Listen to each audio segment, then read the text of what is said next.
فرحان يحاول وعليا إلى سلام.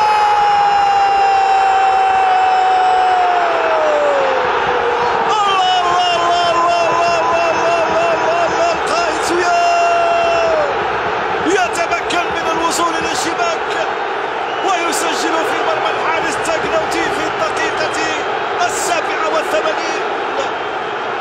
فرحة الأنصار فوق المدرجات، فرحة الطاقم الفني واللاعبين بهذا الهدف الذي أسعد الجماهير الحاضرة هنا فوق مدرجات ملعب 5 جويلية، وبالتالي أسعد وأفرح الجماهير المتابعة لهذه المباراة.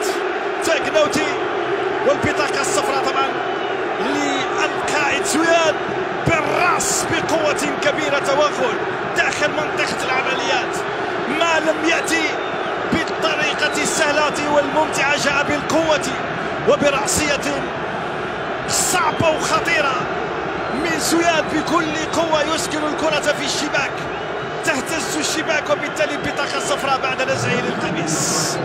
لا عليك، طبعا الفرحة أحيانا تنسينا،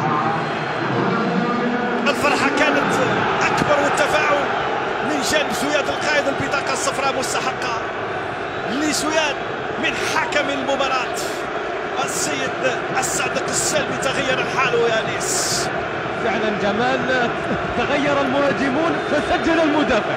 طبعا تغير الحال